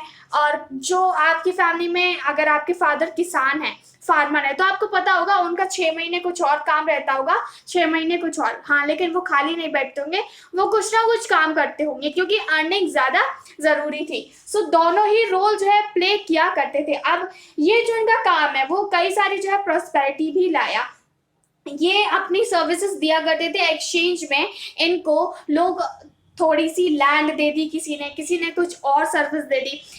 मान लीजिए कोई पीसेंट्स के लिए कोई ब्लैक स्मिथ है, आयरन स्मिथ है या फिर गोल्ड स्मिथ है, उसने किसी पीसेंट के लिए कुछ काम किया, उसको अपनी सर्विस दी, तो इसके बदले में पीसेंट क्या करेगा, क्योंकि उस वक्त जो है बार्टर सिस्टम था, करेंसी थी नहीं थी, 17 और 18 सेंचुरी तक आ गई थी, बट फिर भी एक्सचेंज, सर्विसेज का एक्सचेंज हो जाता था। तो जो पीसेंट है वो कुछ क्रॉप, कुछ जो अनाज है, ग्रेन है, वो उसको दे देगा। सो ये इन्होंने एक्सचेंज कर लिया। जमींदार भी जो है इसके बदले में इनको कुछ दिया करते थे, कुछ जमीन दे दी, और ये जो है इनकी परमानेंट जमीन हो गई, फिर वहां पे ये आराम से रहा करते थे। जमींदार जो देते थे क्योंकि इनके पास बहुत ज्यादा जमीन हुआ करती थी, और इसी सिस्टम को जो है हम जजमानी सिस्टम के नाम से जानते हैं। और इसी सिस्टम को जो है हम जजमानी सिस्टम के नाम से जानते हैं। However this term was not prevalent in 17th और 18th सेंचुरी। इनफैक्ट जजमानी सिस्टम क्या है वो 19th सेंचुरी में लोगों ने जानना शुरू किया कि भाई हाँ ये जजमानी सिस्टम हो सकता है। सो जो पीसेंट है, अगर मान लीजिए कोई पीसेंट लैंड देता है तो उसको पहले पंचायत से परमिशन लेनी होगी, बाद में दे पाता था। आप कोई कल्टीवेबल लैंड है वो तो देगा नहीं, क्योंकि आर्टिसन का काम क्या है कि भाई अपना काम करे, उसको जमीन मिल गई वो अपना घर बना लेगा, वो अपनी दुकान बना लेगा वहां पे। सो इनको जो है एक इनफर्टाइल लैंड दी जाती थी, मतलब जिसपे कोई फसल उगाई नहीं जा सकती है, क्योंकि उसको फसल उगाना भी नहीं है। सो वेस्ट लैंड दे दी और उसने उसका यूज कर लिया। सो विलेज आर्टिसन इस तरह से बहुत ही इंपॉर्टेंट रोल प्ले किया करते थे, क्योंकि जो अदर एक्टिविटीज है, क्योंकि अभी हम केवल एग्रीकल्चर प्रोडक्शन की बात कर रहे थे, बाकी चीजों में इनका बहुत ही इंपॉर्टेंट रोल था। Last we have means second का, तो एक्चुअली ये लास्ट ही है, अ लिटिल रिपब्लिक। अब देखिए एक लिटिल रिपब्लिक ही बन गई। एग्रीकल्चर प्रोडक्शन एक गांव में हो ही रहा है, आर्टिसनल एक्टिविटीज जो है वो हो ही रही हैं, मतलब सभी तरह का प्रोडक्शन हो रहा है। सो जो ब्रिटिशर्स है उन्होंने इसको लिटिल रिपब्लिक कहा। रिपब्लिक मतलब क्या? गणतंत्र, लोगों का तंत्र। यहाँ पे कौन शामिल है? इसमें पंचायत है, यहाँ पे हेडमैन है, इस पे लोग है, जमींदार है। तो ये लोगों का तंत्र तो हुआ ही, और इस सभी को ऊपर से रेगुलेट कौन कर रहा है? ये, क्योंकि मुगल एम्परर के अंडर ही आती है ये सारी चीजें, तो वो इसको जो है ऊपर से रेगुलेट कर रहे हैं। बट अल्टीमेटली आप इसको एक लिटिल रिपब्लिक भी बोल सकते हैं। एंड जब सारी चीजें गांव में थी तो गांव के बीच में और जो टाउन्स हुआ करते थे उनके बीच में एक क्लोज नेक्सस था, क्योंकि टाउन में जो भी क्रॉप्स हैं वो जाएंगे यहाँ से, जो आर्टिसनल एक्टिविटीज से जो भी प्रोडक्शन हो रहा है, यानी कि जो क्राफ्ट प्रोडक्शन है वो वहां पे जाएगा। सो एक नेक्सस था टाउन में और एक विलेज में। सो यहाँ पे हमने ये दोनों टॉपिक देख लिया। I hope you guys have understood. Let's talk about the third one which we have is women in agrarian society. यार इतना इंपॉर्टेंट टॉपिक है ना, मतलब ज्यादातर सवाल इस चैप्टर से इसी टॉपिक से आते हैं, इसी टॉपिक से। मेरा जो 2019 का बोर्ड एग्जाम था हिस्ट्री का, that was on 25th, and उसमें एग्रेरियन सोसाइटी का आया था। सो ये तो एकदम कथा जैसी है, सत्यनारायण की कथा। I mean to say that बड़ी सिंपल सी चीजें हैं। क्या रोल होता था उस वक्त जो वुमेन होती थी उनका इस सोसाइटी में, क्या वो ट्रेड करती थी, क्या उन्होंने क्राफ्ट प्रोडक्शन में अपना रोल प्ले किया, और उनकी जो लिमिटेशन थी वो कहाँ तक थी। देखिए हम ये कह सकते हैं कि जो फील्ड्स हुआ करती थी उसमें मैन और वुमेन दोनों शोल्डर टू शोल्डर काम करते थे, यानी कि कंधे से कंधा मिलाकर जो है काम किया करते थे। ये बात 17th और 18th सेंचुरी के लिए नहीं बल्कि अभी के लिए भी ट्रू है। आज के टाइम पे भी आप गाँव में देख लीजिए, आज भी जो महिलाएं हैं वो बराबर से काम करती हैं। अगर मैन जो सॉइल है उसको टिल करता है और जो सीड्स है उनको सो करता है, तो फिर जो महिलाएं हैं उनका काम होता था वीड करना, हार्वेस्ट करना, थ्रेश करना। ये सारा काम जो है वो महिलाओं का हो गया। सो मेहनत वो मैन के बराबर ही किया करती थी। एक्चुअली उस वक्त ना न्यूक्लिएटेड विलेजेस थे। न्यूक्लिएटेड विलेजेस यानी कि फैमिली में लिमिटेड लोग, वाइफ, हस्बैंड, उनके बच्चे और माता पिता, ये थे। तो ज्यादा बड़ी फैमिली उस वक्त नहीं हुआ करती थी, जिस तरह से पहले जो पूरे का पूरा क्लैन था वो साथ रहते थे। अब ये था तो जो जेंडर सेग्रीगेशन है वो तो पॉसिबल नहीं था, बट जो बायोलॉजिकल फंक्शंस है वुमेन में वो कंटिन्यू रहे। मेंस्ट्रुएटिंग के दौरान जो है वुमेन को पोट्री व्हील था वो टच नहीं किया जाने देते थे। मेंस्ट्रुएटिंग के टाइम पे जो है वुमेन को जो पॉटर व्हील्स है उसको टच नहीं किया जाने देते थे, नहीं वो टच कर सकती थी उस वक्त, और किचन में नहीं जाने देते थे। सो बहुत सारी रेस्ट्रिक्शन थे, और आप कह सकते हैं बहुत बुरा व्यवहार किया जाता था वुमेन के साथ, क्योंकि वो एक बायोलॉजिकल फंक्शन था और उसको वो एक पाप की तरह देखा करते थे। तो ये जो है डिफरेंस इस तरह से आ जाता है। आर्टिस्टल टास्क की बात करें जैसे कि स्पिनिंग यार्न, सिफ्टिंग और निडिंग क्ले फॉर पॉटरी, ये सारी चीज़ें जो है वो टोटली डिपेंड थी किस पे? फीमेल पे। उन्हीं का काम था कि धागा बनाना, धागे के बाद जो है कपड़े सीना, कपड़े सीने के बाद जो है जो एम्ब्रॉयडरी वाला काम हुआ वो सब कुछ उन्हीं के कंधों पे था। क्योंकि अगर ये सारी चीजें अच्छी होंगी, अगर कपड़े की क्वालिटी अच्छी है, एम्ब्रॉयडरी अच्छी है, तो फिर उसकी मार्केट में वैल्यू ज्यादा होगी। मार्केट में वैल्यू यानी कि वो महंगे दामों में जाएगा और फिर जो वुमेन लेबर है उनकी डिमांड बढ़ती जाएगी। आपने देखा पीसेंट हुई, अगर कोई महिला पीसेंट थी, अगर कोई महिला जो एक आर्टिसन थी, तो उसकी वैल्यू बराबर रही और वो ना केवल फील्ड में बल्कि उसने बाहर भी काम किया। क्योंकि पहले ये था कि जो महिलाएं थी वो बाहर काम नहीं करती थी, बट यहाँ पे आप ऑपोजिट केस देखोगे, जब भी जरूरत पड़ी तो महिलाओं ने जो है यानी कि वुमेन ने बाहर भी काम किया, फील्ड के बाहर मार्केट में भी काम किया। ये चीज जो है वो आप फोकस करके लिख सकती हो जब भी कोई क्वेश्चन आता है वुमेन इन एग्रेरियन सोसाइटी में कि इन्होंने किस तरह से रोल प्ले किया। Women were also very important resource in agrarian society because they were the child bearer थी वो, और एग्रेरियन सोसाइटी के लिए लेबर बहुत ज़्यादा ज़रूरी है, इसलिए वो बहुत ही इंपॉर्टेंट रिसोर्स थी। But due to malnutrition कई बार होता था चाइल्ड बर्थ, जो मॉर्टेलिटी रेट जो थी वो काफ़ी हाई थी, क्योंकि फ्रीक्वेंट प्रेगनेंसीज की वजह से, प्रॉपर हेल्थ केयर ना मिलने की वजह से जो चाइल्ड बर्थ है, मतलब कई बार जो है डेथ हो जाती थी उस बच्चे की जिसमें जन्म लिया है, प्रॉपर टेक केयर नहीं किया जाता था। अब इस कारण से क्या हुआ कि बहुत सारी महिलाएं मरने लगी और शॉर्टेज होने लगी वाइफ की शॉर्टेज होने की वजह से एक न्यू कस्टम चला, एक न्यू रिचुअल आया जो कि एलीट ग्रुप से ना बिल्कुल अलग था। और वो कस्टम किस तरह का था कि अब जो है ब्राइड प्राइस देना होता था, जैसे कि दहेज देते हैं, डाउरी देते हैं। डाउरी यानी कि अगर किसी लड़की की शादी हो रही है तो लड़की वाले जो है वो लड़के वालों को कुछ पैसे देंगे, कुछ पैसे, और वो डिमांड होती थी, हैरेस भी किया जाता था जो ब्राइड की फैमिली है उसको। बट यहाँ पे उल्टा केस हो गया, अगर कोई फैमिली अपनी डॉटर देती है किसी को तो फिर जिसको वो डॉटर दे रहे हैं वो इनको प्राइस पे करेंगे, यानी कि ये ब्राइड प्राइस हो गया कि हम दुल्हन लेने के आपसे पैसे दे रहे हैं आपको। क्योंकि डिवोर्स्ड थी और जो विडोड वुमेन हुआ करती थी उनके लिए सेकेंड मैरिज जो है वो लेजिटिमेट थी।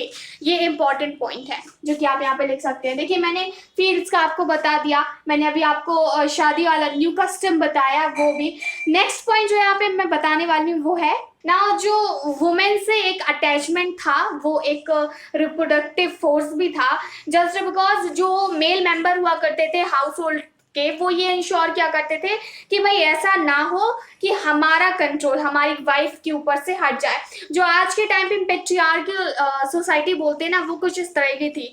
वो कहते थे कि महिलाओं पे अपना कंट्रोल रखो वरना एक टाइम के बाद ये हमारे हाथ से छूट जाएंगी। एंड उनको जो है बहुत ही बड़ी पनिशमेंट दी जाती थी। We can say that they were given draconian punishment in the suspect of infidelity, यानी कि मान लीजिए कोई वाइफ अपने हस्बैंड को चीट कर रही है तो उनके लिए बहुत ही बड़ी पनिशमेंट हुआ करती थी। बट कई सारे हमें ऐसे पिटिशन मिलते हैं महाराष्ट्र और गुजरात में जिसमें जो वाइफ्स हैं उन्होंने कई सारे पिटिशन फाइल की हैं पंचायत में for what, to protest against the male infidelity. So उनके हिसाब से अगर जो मेल है वो पेटिशन फाइल कर सकते हैं इन protest of their wife infidelity, तो फिर वाइफ भी प्रोटेस्ट कर सकती है किस लिए, in case of their husband infidelity. So लेकिन जो अगर केसेस देखें हम वो कुछ ऐसा था नहीं, जो हस्बैंड का केस हुआ करता था उसको ज़्यादा सीरियसली लेते थे। यानी कि अगर किसी हस्बैंड ने फाइल किया है case against their wife infidelity तो उनको स्ट्रिक्ट पनिशमेंट होती थी वाइफ्स को। बट अगर वाइफ्स इस तरह की कंप्लेन करती है तो उनके खिलाफ, हस्बैंड के खिलाफ जो है कोई स्ट्रिक्ट पिटिशन जो है जारी नहीं की जाती थी, कोई स्ट्रिक्ट डिसीजन नहीं लिया जाता था। Sorry, I should not use the word petition. अगर क्योंकि मान लीजिए कोई हस्बैंड अपनी वाइफ पे नहीं ध्यान दे रहा है तो एक पूरा हाउस होल्ड सिस्टम जो है वो बिगड़ रहा है। एक तो वाइफ की कंडीशन खराब, उसको काम करना पड़ेगा बाहर, और जो बच्चे हैं उनका फ्यूचर खराब होता था। ऐसा ये चीज़ें भी जो है आपको नोट डाउन करना ज़रूरी है। अब मान लीजिए किसी वाइफ ने जो है पिटिशन फाइल की है अगेंस्ट हर हस्बैंड, तो उसका जो नाम होता था पिटिशन में as a wife, as a sister ही आता था, और जो वुमेन है उनका नाम जो है कहीं नहीं आता था। ये कंडीशन उस वक्त की नहीं थी, ये तो बल्कि 1951 के इलेक्शन में भी थी। आप जो अपनी politics in India since independence पढ़ेंगे उसका चैप्टर 2, उसमें क्या था, जब वोटर लिस्ट बनाई गई थी ना इंडिया में वुमेन के लिए, तो सभी में किसी भी महिला का नाम नहीं था, पूरे में था wife of dash dash, wife of dash, sister of dash, तो नाम कहीं पे नहीं लिखा गया था। अब now let's talk about landed gentry. So जो वुमेन है उनको अधिकार था जो प्रॉपर्टी है उसको इनहेरिट करने का। इनफैक्ट कई सारी ऐसी वुमेन है जिन्होंने इनहेरिट की है, और ना केवल इनहेरिट कर सकती थी वो, बल्कि उनको चाहे तो रख सकती थी या फिर बेच भी सकती थी। We have one example of 18th century, one famous women name Rajshahi, जिसने जो है अपनी जमींदारी है उसको इनहेरिट किया था और फिर बाद में उसको बेचा भी था। सो ये सारी चीजें आपको दिमाग में रखनी है। पहली बात तो ये जो फील्ड्स है उसमें वुमेन का क्या रोल था, फील्ड्स के बाद क्या उनको डोमेस्टिक काम भी करने होते थे, ऑब्वियसली करने होते थे। क्राफ्ट प्रोडक्शन में भी उनका जो है कंट्रीब्यूशन था। हम क्राफ्ट प्रोडक्शन के बाद जो है जो मेल मेंबर्स हुआ करते थे वो ये इंश्योर करते थे कि भाई हमारा इनके ऊपर कंट्रोल रहे। इनफर्टिलिटी के केस में बहुत ही ड्रैकोनियन पनिशमेंट जो है इनको दी जाती थी, और ये सोसाइटी के लिए भी बहुत इंपॉर्टेंट थी एग्रीकल्चर प्रोडक्शन के लिए, just because they were the child bearer. Menstruating के क्या जो है डिसएडवांटेज हुआ करते थे, किस तरह से ट्रीट किया जाता था। So you have so many points in that topic. Let's see the next one we are having is the forest and tribes. So see the first one, beyond settled villages. Forest and tribes. See the first topic in this we have is beyond settled villages. अभी हम settled villages की बात कर रहे हैं। अब हम बात करते हैं central India, eastern India, Indo Tibet border, Indo Nepal border और दक्कन प्लेट्यू, इन सभी एरियाज में जो है फॉरेस्ट्स थे। भाई हमने ज़्यादातर इंडिया कवर कर लिया है, ये मेजर तो नहीं कर पाए बट हम एक अंदाज़ा लगा सकते हैं कि उस वक्त जो है 40% एरिया जो है इंडिया का वो कवर्ड था फॉरेस्ट से। अब देखिए फॉरेस्ट भी बहुत ही इंपॉर्टेंट जगह है क्योंकि वहां से भी हमें कई सारे रिसोर्सेज मिलते हैं ना। फॉरेस्ट ड्वेलर्स जो थे उनको जंगली कहा जाता था। अब देखिए जंगली शब्द तो हम उनके लिए भी यूज करते हैं जिनमें एब्सेंस ऑफ सिविलाइजेशन होता है, बट यहाँ पे वो नहीं, हम यहाँ पे फॉरेस्ट ड्वेलर्स के टर्म में जंगली वर्ड यूज कर रहे हैं। सो उसको एब्सेंस ऑफ सिविलाइजेशन से कंसीडर मत कर लेना, ये दोनों ही चीजें अलग है। फॉरेस्ट ड्वेलर जंगली हुआ करते थे और जो यहाँ पे रहा करते थे वो किस चीज पे डिपेंड रहेंगे, फॉरेस्ट प्रोड्यूस हुआ, शिफ्टिंग कल्टीवेशन जो है वो प्रैक्टिसाइज किया करते थे, हंटिंग एंड गैदरिंग, यही उनका ऑक्यूपेशन था। फॉर एग्जाम्पल यहाँ पे जो भी लोग रहा करते थे वो सीजन वाइज उनका ऑक्यूपेशन बदलता रहता था। जैसे कि भिल्स की बात करते हैं, भिल्स ट्राइब, भिल्स ट्राइब की अगर हम बात करें तो ये जो है समर में फिशिंग करती है, विंटर और ऑटम में जो है ये हंटिंग करती है। हम बात करें मॉनसून में तो उस वक्त कल्टीवेशन करती है और फिर बाकी टाइम जो है ये अपना हंटिंग एंड गैदरिंग में ही मतलब जो फॉरेस्ट प्रोड्यूसर्स को कलेक्ट करने में निकालती है। सो सीजन वाइज जो है इनका ऑक्यूपेशन भी जो है बदलता रहता है। अब फॉरेस्ट एक ऐसी जगह थी जो बहुत ही अच्छा डिफेंस प्रोवाइड करती थी लोगों के लिए जो टैक्स नहीं पे करते थे। जैसे कि बाबर ने कहा है that forest was a good defence for these rebellious Pargana who do not पे एनी टैक्स। सो कई सारे लोग जो है टैक्स नहीं पे करते थे और यहाँ पे भाग के आ जाते थे। जैसे कि मावास की बात करें, मावास जो है वो झाड़ियाँ, देखिए ये जंगल आप जो नॉर्मली जंगल समझ रहे हो वो नहीं है, बहुत घने जंगल, लाइक एक बार इसमें कोई अंदर चला जाए तो ढूंढना उसको मुश्किल हो जाता था, इसलिए गुड डिफेंस भी थे रेबेलियस लोगों के लिए जो टैक्स नहीं देते थे। Inroads into forests. Inroads into forests. As I said that forest was states had, मतलब मुगल एम्पायर के टाइम पे स्टेट का मानना था कि ये सबवर्सिव प्लेसेस हुआ करती थी। Inroads into forests यानी कि फॉरेस्ट्स में जो लोग रहा करते थे इनको जो है पेशकश देना होता था। पेशकश यानी कि ट्रिब्यूट टू एम्परर, जो अकबर है, जैसे कि जिनके पास एलिफेंट्स है जंगल में, जिनके पास एलिफेंट्स हैं और जो प्रोडक्शन कर मतलब ये इनका ऑक्यूपेशन है हाथियों को नहलाना धुलाना और फिर उनसे अपना काम करवाना। सो आर्मी के लिए भाई हाथी तो चाहिए है, सो हाथी एज अ ट्रिब्यूट मतलब एज अ पेशकश जो है वो मुगल एम्परर को भेजते थे ये जंगल वाले लोग। अब हंटिंग जो है काफी ज्यादा प्रिवलेंट थी, राजा का जो एक्सपेंडिशन था हंटिंग पे बहुत ज्यादा था। जैसे कि मुगल एम्परर की बात करें तो ये शिकार करने का बड़ा शौक रखते थे। अच्छा क्लास 12th में एक स्टोरी भी है the tiger. Okay, so class 10th, actually class 12th में एक स्टोरी भी है द टाइगर किंग, जिसमें राजा बहुत सारे जो है टाइगर मारता है, बहुत सारे कि एक टाइम पे खत्म ही हो जाते हैं और लास्ट में उसकी डेथ हो जाती है उस वुडन टाइगर से। आप सभी ने पढ़ी होगी, वो अभी पढ़ने को मिलेगी, अगर नहीं पढ़ी है तो वेल आई थिंक ये हम चैप्टर 8 कर रहे हैं तो अभी इंग्लिश का तो आपने वो पढ़ी ली होगी, क्योंकि वो चैप्टर सेकेंड में है I think, yes, and supplementary book, so supplementary book है इंग्लिश की उसमें। अब देखिए, हम यहाँ पे बात कर रहे थे इनरोड्स इनटू फॉरेस्टर्स की। पेशकश देते थे जो जंगल के लोग हुआ करते थे, कई सारी पेंटिंग्स बनाएंगे, गुफाओं में पेंटिंग्स बनाएंगे जिसमें राजा जो है शिकार कर रहे हैं, और बहुत बड़ी बड़ी पेंटिंग्स बनाई गई। जो मुगल कोर्ट है उसमें इस तरह की पेंटिंग बनाई गई, जो आईने अकबरी लिखी गई उसमें भी जो है इस तरह की पेंटिंग्स बनाई गई। कोई और अगर हंट करता है तो उससे टैक्स लिया जाएगा, उसको पैसे देने पड़ेंगे, मतलब टैक्स देना पड़ेगा। लेकिन राजा चाहे तो वो चाहे जितना जो है शिकार कर सकता था। So this was about the inroad into forests. Now the spread of commercial agriculture is also important. जंगल के लोग जो है हर चीज तो उन्हें जंगल से मिल नहीं रही थी, अब उन्हें कुछ ऐसी चीज भी चाहिए थी जो जंगल में नहीं मिलती थी। तो इस तरह से जो रिलेशन है, जो हम कह सकते हैं ट्रेड है, वो सेटअप हुआ जो फॉरेस्ट में रह रहे थे उन लोगों के बीच और जो गांव में रह रहे थे उन लोगों के बीच, क्योंकि हनी वैक्स, हनी बीज से जो मिलता है वैक्स, वो चाहिए था, और बहुत सारी चीज़ें लाइक वुड, एलिफेंट, सो ये सारी चीज़ें चाहिए होती थी, तो ये एक्सचेंज करते थे, और ये सारा जो है बार्टर सिस्टम के थ्रू होता था। ना केवल ये बल्कि ओवरसी ट्रेड भी किया जाता था, हाथियों को इलीगली पकड़ के बेचा जाता था दूसरे देशों में। इनफैक्ट एक ट्राइब भी है जिसका नाम है लोहानीज, पंजाब से, वो ओवरलैंड ट्रेड किया करती थी, और ये ट्रेड जो है वो इंडिया और अफगानिस्तान के बीच होता था। सो ये सारे प्रोडक्ट जो है वहां पे पहुंचाती थी, अफगानिस्तान से उसको जो भी मंगाना हो लोहानीज, ये वहां से यहाँ मंगवाते थे। सो ये याद रखना, ट्राइब का जो मैंने नाम बताया लोहानीज। अब जिस तरह से गांव में विलेजमैन हुआ करता था, यानी कि हेडमैन हुआ करता था, मुकद्दम, उसी तरीके से जो फॉरेस्टर्स है वहां पे चीफ हुआ करते थे। चीफ जो कि जो उनका एरिया है उसकी देखभाल करेंगे। धीरे धीरे इन चीफ ने जो है जमींदारी भी एक्वायर करना शुरू कर दी और ये जमींदार बन गए। जमींदार से फिर बाद में जो है ये राजा भी बन गए।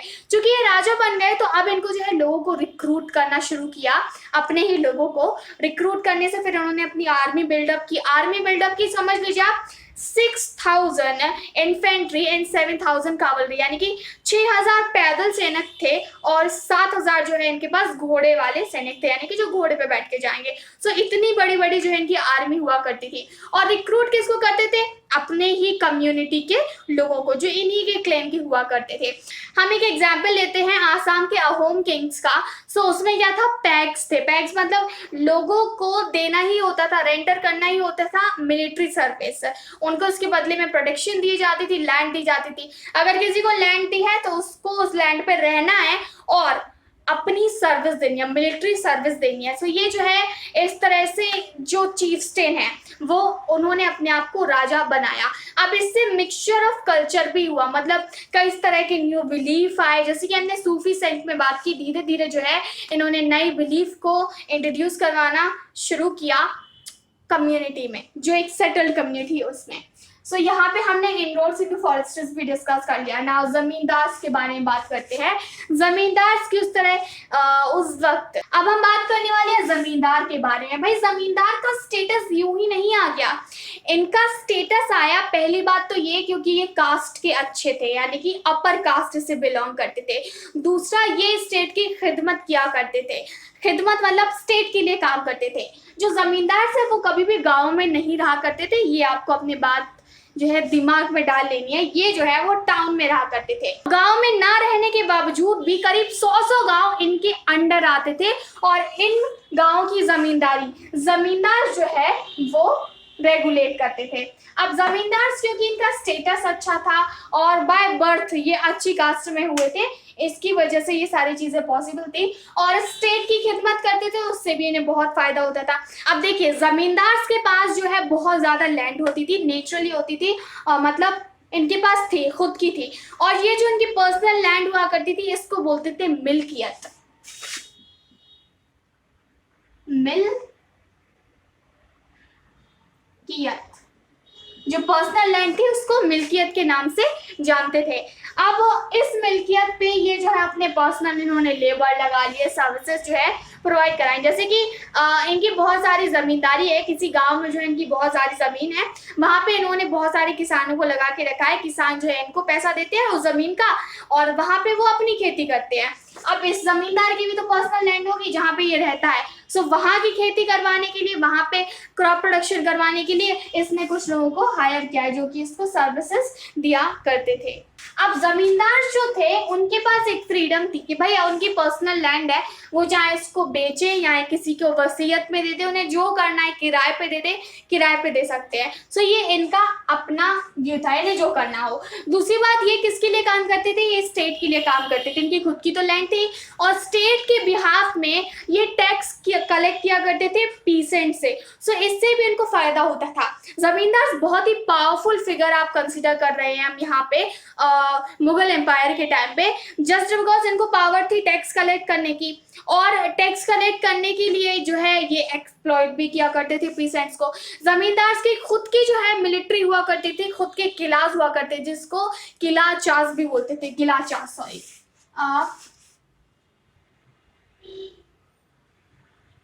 गिलाचास, ये जो है बोलते थे। इनकी बहुत बड़ी आर्मी हुआ करती थी, खुद के जो है फोर्टेस है इनका, मतलब खुद का किला है, जो मैंने वर्ड बोला गिलाचास के बारे में। सो इस तरह से ये बहुत ही पावरफुल फिगर हो गए। इन्फेंट्री, आर्टिलरी और कावलरी ये सब इनके पास था। सो ब्राह्मण्स, राजपूत हुए, ये इनकी कास्ट की वजह से इनको काफी ज्यादा बेनिफिट्स हुए। So we get to know that जो जमींदार थे इनका फर्म कंट्रोल था रूरल सोसाइटी के ऊपर। अब आप ये भी सोचिए ना, मतलब इनके पास इतनी सारी लैंड आई कहाँ से? सो इनके पास ये लैंड आई जब इन्होंने लोगों से हड़पी, और लोगों से जब इन्होंने उनकी लैंड छीनी, यानी कि इसमें कहीं ना कहीं स्टेट का इन्वॉल्वमेंट भी होगा। देखिए मुगल एम्पायर जो है वो चाहता था कि उसका जो क्राफ्ट प्रोडक्शन है बढ़े, उसके लिए इसको और लैंड चाहिए, और लैंड चाहिए। लैंड किसके पास होती थी? जमींदार के पास होती थी। सो जमींदार, मान लीजिए कोई जमींदारी कोई एक जगह है, उसको पसंद आ गई, अच्छी है, फर्टाइल लैंड है, लेकिन वहां पे कोई रह रहा है, तो ये जो है इंपेरियल ऑर्डर की मदद से उस व्यक्ति को वहां से डिस्प्लेस करके वो जमीन अपने अंडर करके वहां पे दूसरे पीसेंट्स को हायर करके वहां पे प्रोडक्शन जो है इसने शुरू करवा दिया। सो कंसोलिडेशन जमींदार का, मतलब जमींदारी का कुछ इस तरह से भी हुआ। अब एक ये जो क्लैन वाला सिस्टम है वो भी चला था, यानी कि जो एक ही कम्युनिटी से थे, जैसे कि राजपूत एंड जाट्स थे, कंसीडर दैट ये एक ही हैं। सो इन्होंने क्या किया, राजपूत की जो जमीन है, जाट्स की जो जमीनें हैं, उनको मिला दिया और वहां पे प्रोडक्शन शुरू किया। सो जब दो लोग साथ आ गए तो प्रोडक्शन ज्यादा होगा और ज्यादा प्रोडक्टिव होगा। सदागुप्त की हमने बात की थी पिछले में, सो उनके साथ भी यही हुआ। ये चीफ जो भी क्लैन था ये सब साथ में आए, इन्होंने साथ में प्रोडक्शन किया। वेस्टर्न इंडिया की हम यहाँ पे बात कर रहे हैं, और फिर यहाँ पे इन्होंने प्रोडक्शन बढ़ाया। सो जब साथ आते गए लोग तो प्रोडक्शन भी बढ़ता गया। अकेले आप कोई काम कर रहे हो तो हो सकता है आपको उस काम को करने में ज्यादा टाइम लगे, बट अगर आप दो लोगों के साथ करते हो तो फिर काम आसान हो जाता है। हाँ, लेकिन ये भी याद रखना होगा कि जो कॉन्फ्लिक्ट है और जो लड़ाइयाँ हैं वो भी यहाँ पे होंगी। Now there were many cases जिसमें जमींदार ने ना केवल जमीनें दी पीसेंट्स को, बल्कि अपनी जमीनें बेची, और कई बार जो है जो भी कैश लोन हुआ वो पीसेंट्स को प्रोवाइड कराते थे ताकि वो अपना प्रोडक्शन शुरू कर सके, जो भी उनको इनपुट चाहिए, एंटरप्राइजेस चाहिए, उनको खरीद सके। इसके बाद एक ऐसा एविडेंस भी मिलता है आईन अकबरी में जिसमें ये बताया गया है कि जमींदार ने जो है हाट भी बनवाए थे, बाजार, जहाँ पे सभी किसान आ सके और अपनी जो क्रॉप्स है उनको सेल कर सके। सो अल्टीमेटली अगर देखा जाए, अभी मैंने कहा कि जमींदार जो है वो अप्रेसिवली थे, बट कई बार जो हम पिछला चैप्टर भी हमने पढ़ा, चैप्टर 6 की बात करें हम, सूफी सेंट वाला, उसमें ये था कि जब भी आम लोगों के गुस्से का शिकार जमींदार होते थे तो केवल एक कारण से होते थे, जो कि था रेवेन्यू सिस्टम, क्योंकि रेवेन्यू एक्सप्लॉइट करता था पीसेंट्स को, ना कि जमींदार एक्सप्लॉइट करते थे। और जो रेवेन्यू सिस्टम है वो स्टेट ने इंट्रोड्यूस किया। सो जो आयर है लोगों का, मतलब जो गुस्सा है वो किसके ऊपर था? स्टेट के ऊपर था। सो सब कुछ रेवेन्यू सिस्टम का ही था जो पीसेंट्स को एक्सप्लॉइट करता था कि लाइक कंडीशन समझनी चाहिए कि इस वक्त हम नहीं दे सकते हैं पैसे, तो थोड़े टाइम बाद दे देंगे, रेवेन्यू कम कर देना चाहिए, घटा देना चाहिए टाइम के हिसाब से। जब क्रॉप अच्छी होगी तो भाई ज़्यादा ले लो, नहीं है तो फिर कम कर दो। So this was about the जमींदार. सो अब इस डिस्क्रिप्शन को देख के तो लगता है कि भाई जमींदार बड़े अच्छे थे, बड़े प्यारे लोग थे, बट रियलिटी कुछ ऐसी नहीं है, जो कि मैं आपको चैप्टर 9 में बताऊंगी रियलिटी कैसी है.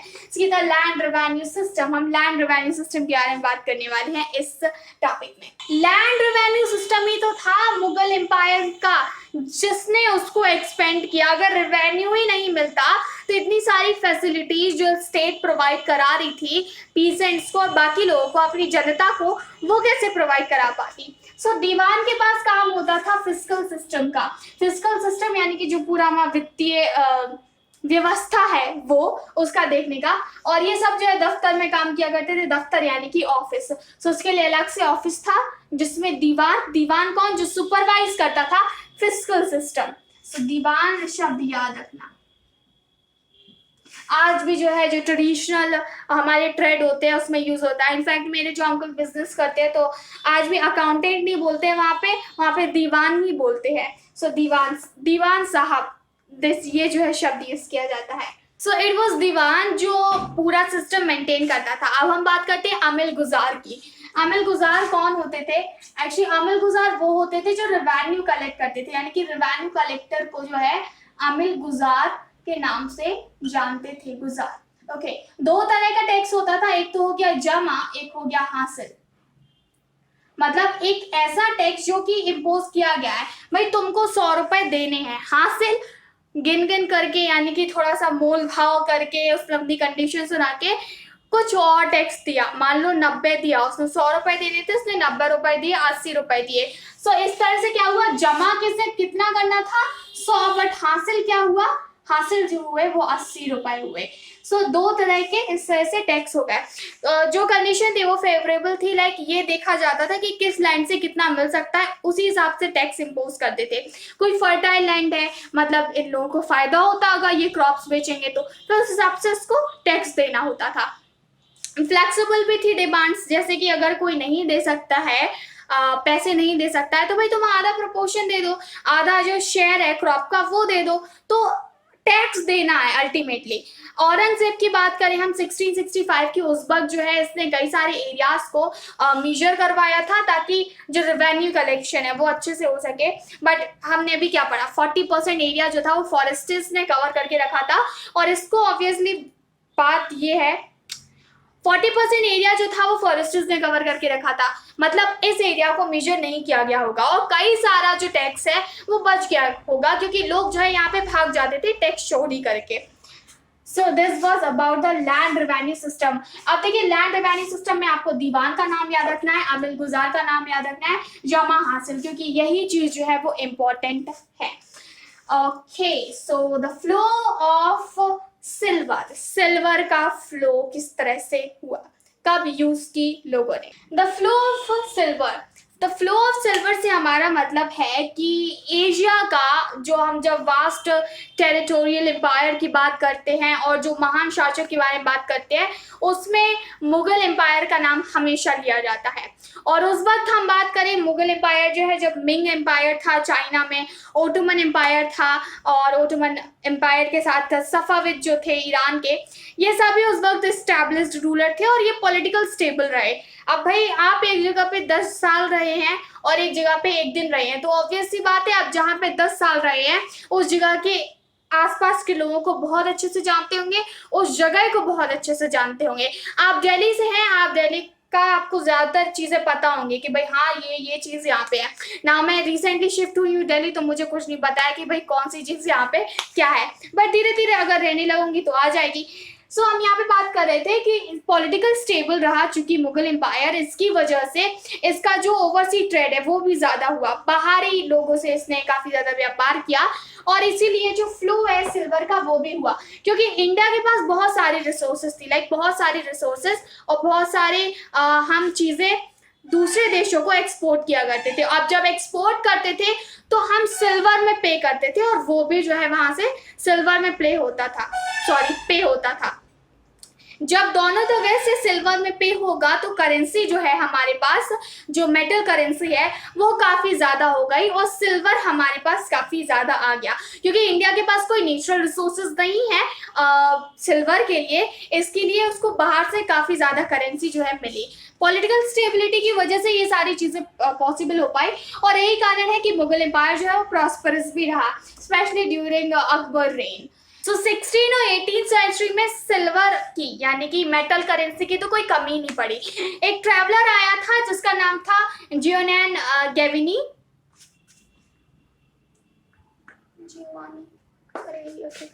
एक ट्रैवलर आया था जिसका नाम था जियोनैनी केवेरी और जो कि 1690 में ट्रैवल किया था। आई थिंक मैंने ट्रैवलर का नाम रॉन्ग प्रोनाउंशिएट किया। वेल इसका गियोवैनी कैरेरी भी हो सकता है और जियोवैनी कैरारी भी हो सकता है। सो दोनों आप देख लेना भाई कौन सा ज़्यादा सूटेबल है, कौन सा ज़्यादा सही है और मुझे भी बता देना कौन सा सही है। सो हम ट्रैवलर के बारे में बात कर रहे थे, वो यहाँ पे आया, उसने बताया कि भाई जो पूरी दुनिया की सिल्वर है ना इधर उधर घूम के सारी इंडिया में फ्लो हो रही है। इंडिया प्रॉस्परस था, सारी चीजें थी और जब व्यापार करता था दूसरे देशों से तो उल्टा इसी को प्रॉफिट होता था। सो इस तरह से जो है सिल्वर का फ्लो हुआ और कमी नहीं पड़ी उस वक्त। 16, 17 और 18 सेंचुरी के टाइम पे सिल्वर की कोई कमी नहीं थी इंडिया में। अब एक और टॉपिक है जो कि मैंने यहाँ पे नहीं लिखा है but I should right, that is about Ain-i Akbari. Abul फजल के बारे में हम बात करेंगे, अबुल इलामी फजल।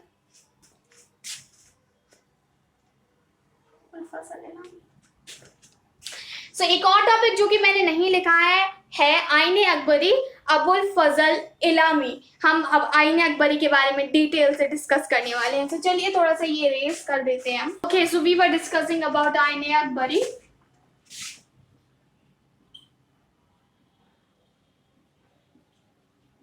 written by Abul Fazl. Abul Fazl, okay. So Ain-i Akbari Abul Fazal. Actually मैंने अपने यूटी दिए थे 12th क्लास के, मुझे याद है, सॉरी यूटी नहीं हाफ ईयरली दिए थे और उसमें 1 मार्क का क्वेश्चन आया था दैट आईने अकबरी किसने लिखी है। अब भाई मेरा दिमाग खराब हो गया, मुझे ये समझ में नहीं आ रहा यार आईने अकबरी लिखी किसने है। बहुत सिंपल नेम था अबुल फजल, बट कभी कभी आपको छोटी छोटी चीजें भी याद नहीं आती है। मैंने पूरा जोर लगा लिया, समझ लीजिए मेरे 2.5 घंटे, सॉरी 2.5 नहीं 2 घंटे का पेपर था और उसमें मैंने पूरा दिमाग लगाया क्या हो सकता है क्या हो सकता है। एट लास्ट जब टीचर मेरी जो आंसर शीट है वो लेने आया था तब मुझे ध्यान आया यार आईने अकबरी अबुल फजल ने लिखी है। सडनली मैंने इसका आंसर लिख दिया। फिर मैं बाहर आके केवल ये सोच रही हूँ कि मैंने इतना सिंपल आंसर नहीं लिख पाया। एक वर्ड का आंसर था आईने अकबरी किसने लिखी है। बहुत अच्छे से पढ़ा था, बहुत अच्छे से, बट कई बार आप बहुत अच्छी चीजें, बहुत अच्छे से पढ़ी हुई चीजें भी भूल जाते हैं। सो अबुल फजल का बहुत ही बड़ा कंट्रीब्यूशन है आईने अकबरी लिखने के लिए, क्योंकि आईने अकबरी हमारे लिए बहुत ही इंपॉर्टेंट सोर्स है, बहुत ही इंपॉर्टेंट, जो हमें पूरे मुगल एम्पायर के बारे में बताती है।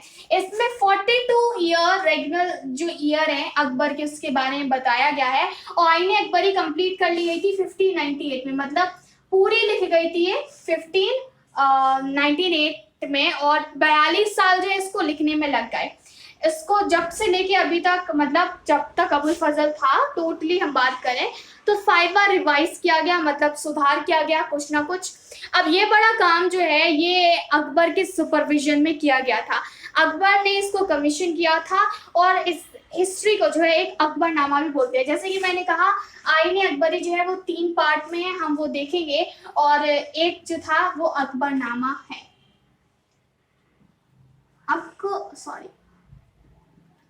अकबर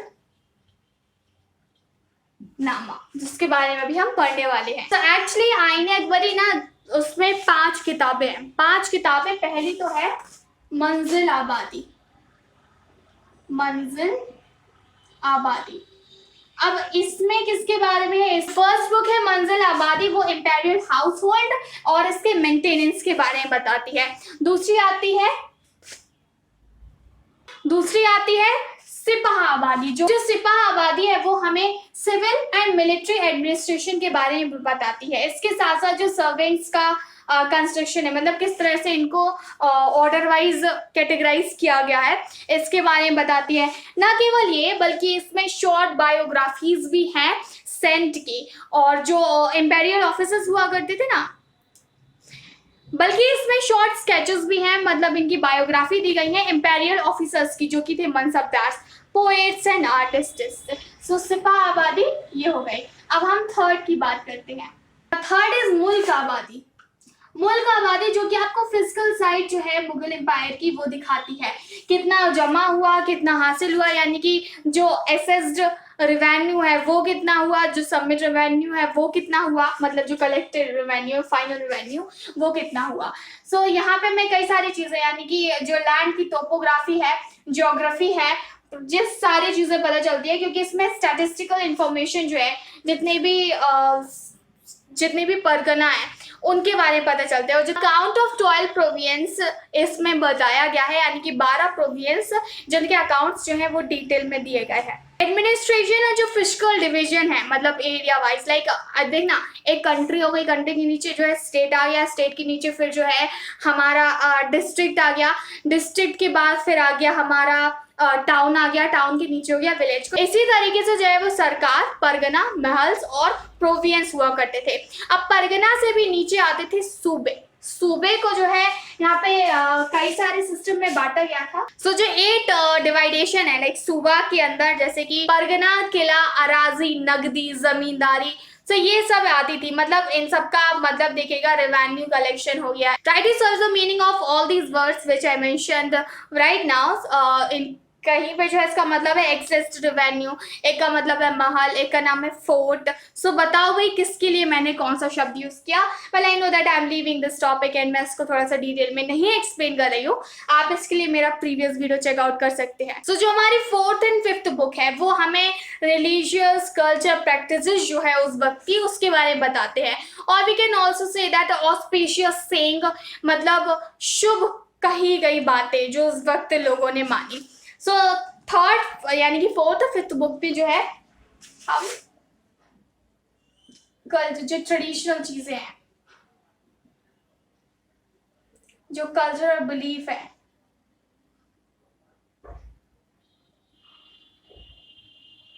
ओके, सो इनके बारे में बताया गया है। आई होप यू गाइज अंडरस्टूड। मंजिल आबादी, सिपाह आबादी, मुल्क आबादी, 4th एंड 5th, जिनके नेम यहाँ पे मेंशन नहीं है। सो ये जो है आईने अकबरी की 5 जो है हमारी किताबें हो गई, यानी कि 5 पार्ट हो गए। सो Ain-i Akbari in all terms is not a perfect book, क्योंकि इसको 5 बार रिवाइज किया गया। रिवाइज से हमारा मतलब है चेक किया गया यार जो लिखा गया है वो सही है नहीं, और ये खुद अबुल फजल ने किया उस वक्त। ये कमीशन की गई थी अंडर अकबर, अकबर के टाइम पे, मतलब अकबर के सुपरविजन में ही जो है अबुल फजल इलामी ने ये लिखी थी। तो इसको काफी डिटेल में देखा गया कि कोई गलती ना हो, सभी जगह डेटा चेक किया गया, जो स्टैटिस्टिकल इंफॉर्मेशन है उसको देखा गया क्रिस क्रॉस करके, भाई कोई गलती तो नहीं हो गई है कुछ जोड़ने में, घटाने में, मल्टीप्लाई करने में, डिवाइड करने में। बट हिस्टोरियंस के हिसाब से माने तो कई सारी ऐसी जगह है जहाँ पे मैथमेटिकली जो है वो मिस्टेक्स की गई हैं। इट मीन्स दैट कोई भी चीज परफेक्ट नहीं होती और यहाँ पे भी गलती मिली है, लेकिन हम इस डेटा को ऑथेंटिक वन कई मामलों में नहीं कर सकते हैं, क्योंकि कई सारी चीजें हैं जो यहाँ पे मिस आउट की गई हैं। जैसे कि हम बात करें उड़ीसा और जो गुजरात के, सॉरी उड़ीसा और जो बंगाल के जमींदार थे उनकी जमींदारी के बारे में नहीं दिया गया है। पूरे एरिया को अच्छे से मेजर नहीं किया गया है, केवल कुछ पार्ट्स को किया गया है। सो यहाँ से हमें इंफॉर्मेशन तो मिलती है बट आपका वो एज इट इज और एक्यूरेट तो वो नहीं मिलती। बट इससे अच्छा सोर्स भी और कहीं नहीं मिलेगा इंफॉर्मेशन लेने के लिए। So here we have completed piece in zamindar and the state. किस तरह से एग्रेरियन सोसाइटी जो है वो इमर्ज हुई, जमींदार का क्या रोल रहा और स्टेट का क्या रोल रहा। अब जो हमारा नेक्स्ट चैप्टर होगा जो कि पूरा का पूरा मुगल एम्पायर के बारे में होने वाला है और बहुत डिटेल से होगा। आई थिंक ये वीडियो काफी ज्यादा लंबा हो गया है क्योंकि चैप्टर भी लंबा था, बट इट्स ओके, चीज़ें सारी क्लियर होनी चाहिए. If you have any doubt you can ask me the comment section. Don't forget to like this video, share this video, subscribe Studyship with Kari for more videos. We'll meet soon in our next video. Revise कर लेना इस chapter को.